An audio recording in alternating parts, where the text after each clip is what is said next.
Hey, self-seeders, have you ever felt like your to-do list is a monster that you just can't conquer away with? Because you try to chip away the easy stuff, but there's that one big intimidating task just sitting right there, glaring at you, just waiting for you and all that. So by the end of the day, you finish everything, you're exhausted, and that big task is still there. That big task is still looking at you. If this resonates with you, what if I told you that the secret to unlocking your most productive day isn't about doing more, but about doing the hardest thing first? And this is just simply called the MIT principle. Now, MIT, not the university, not Massachusetts Institute of Technology, but rather most important task, MIT principle, most important task. And it's actually a game changer for personal growth, entrepreneurial success, and frankly, just feeling good about what you have accomplished throughout your day. And today, in this episode, we are not just talking about the concept, but rather we are going to break down exactly how to implement it, the science behind why it works, and the common mistakes people make in implementing this MIT principle, as well as some advanced tactics to master the concept. So ride along, and if you've been following the SelfSeed podcast, you should ride along this journey along this car, or should we say this pod, along this pod, because you might remember that in our top 5 habits of highly productive people episode, you remember that episode? I mentioned that one of the hacks to do is tackling your hardest task first as one of the habits. So today we're going a little bit deeper on that concept, because I mentioned some core things that you should do, but today let's go deeper on that one concept. So in the top 5 habits of highly productive people episode, right? I touched on this as just part of the building, as an aspect that you could use to build momentum in your day or for your day.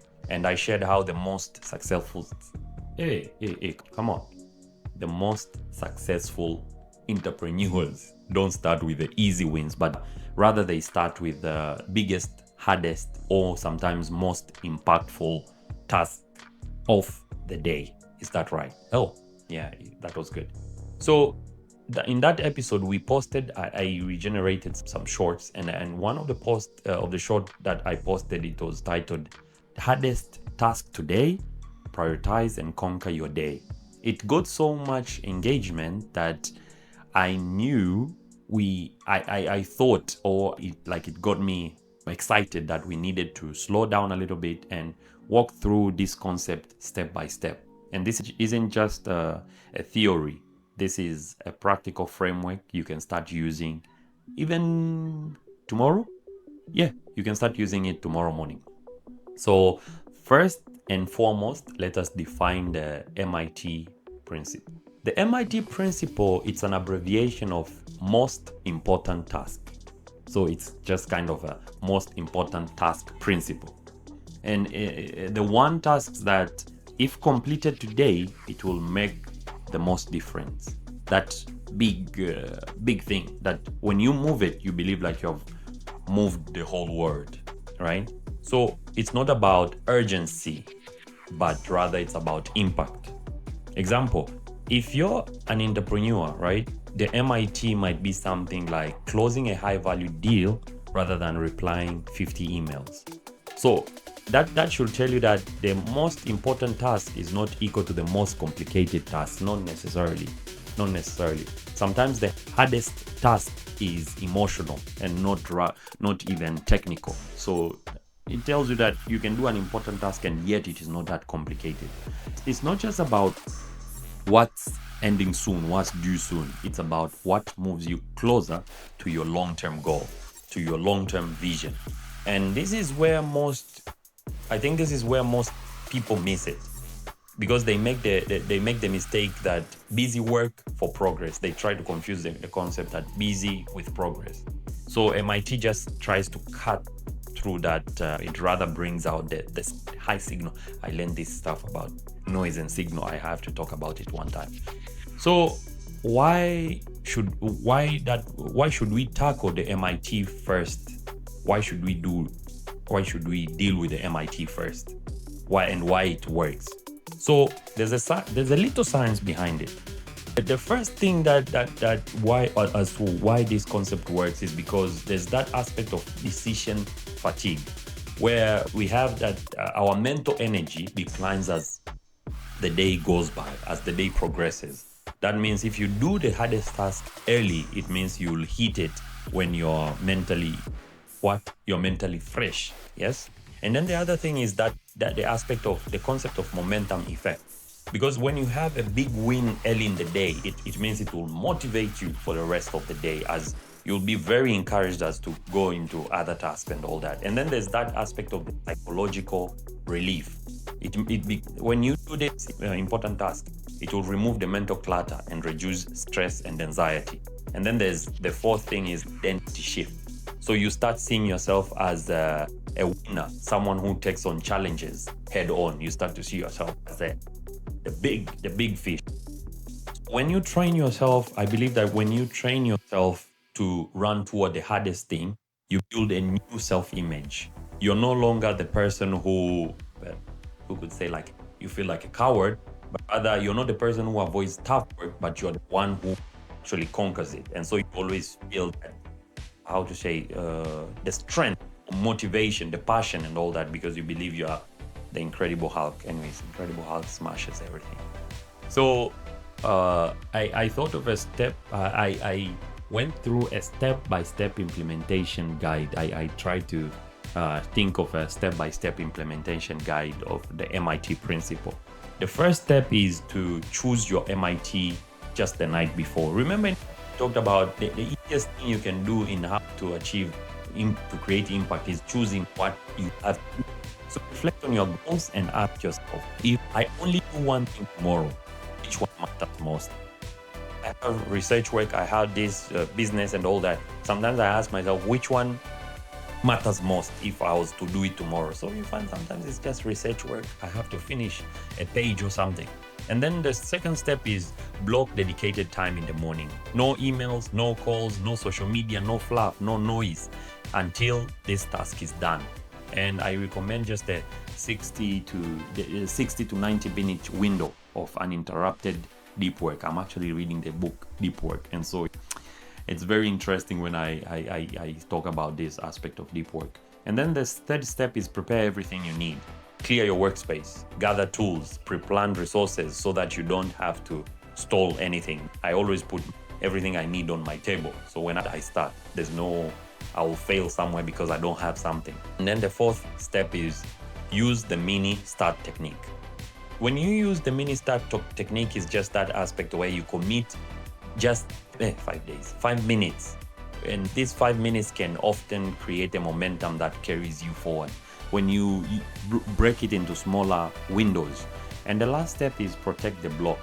When you have created this aspect of 60 to 90 minutes of uninterrupted work, and then you have these 5 minutes blocks, then treat it like a meeting with yourself. It is non-negotiable that every morning you do the biggest task first. It is no discussion, my friend. Morife, no discussion.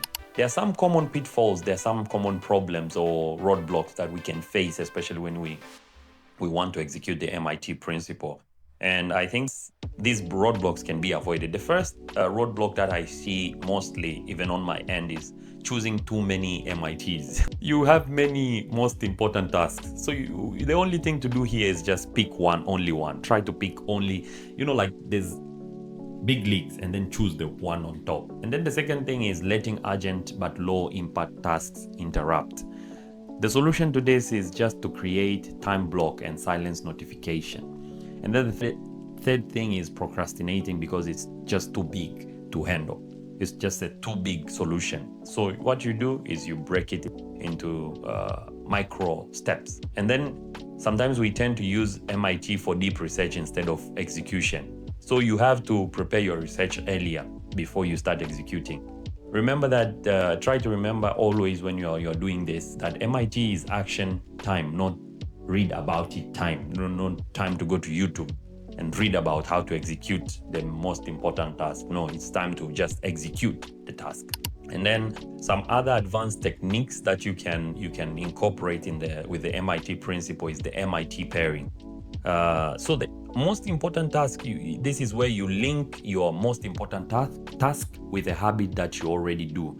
Let's say you take a coffee plus starting the MIT. This is a good way to start. And then another is just having an accountability partner. You tell someone that what you'll do, and then just give them the report back after a while. See if you've completed or not, and then they can question as well. And then the other thing is the MIT stack. Once your first MIT becomes a routine, start adding a secondary MIT for afternoon. So if you started with one MIT every morning and it works, then you add another one in the afternoon after a while. And then create a rewarding system. I think this is a common thing that we tend to talk about on the podcast. When you start to complete your MITs first, try to encourage and motivate yourself by giving yourself some goodies. Yeah, some goodies. You can treat yourself maybe, or you can have time to watch. I'm not so sure if watching that YouTube video that you wanted to watch all this time, that comedy like me. That's anyways. So here is the last hammer of truth. And the thing is that the MIT principle works because it's just simple, but it's not always easy. And I think in that episode, I also highlighted that it's always simple doesn't mean it's easy. The discipline to choose the right task, the courage to face it, and the focus to finish it. That's actually where a transformation will happen. So maybe this week you can choose an MIT every night before bed. And then that same night you write it down, and then you protect that time frame, right? And then try to observe how quickly your days will feel lighter, when especially your wins, and your wins will feel bigger, especially when you accomplish them early in the day. And eventually your goals will come closer to you. And yep, as simple as that, but not easy as that. If this episode sparked something for you, just go back to where you go back to that episode where I talked about top 5 habits of highly productive people for the full productivity framework, and share this episode maybe with someone who keeps putting off their big dreams. In that episode, I think you'll get more framework. This is just one of the things in that episode. But until next Tuesday, stay planted, keep growing, and remember that you can't grow if you don't sow. So sow those seeds and keep growing. And sowing that seed can mean like subscribing to the podcast, following the podcast, or leaving me a comment, if not a review of some sort, for me to improve my knowledge as well as improve the podcast in general. But yeah, we'll see you next week. See you next Tuesday, and keep growing, keep planting those seeds. Ciao. See you.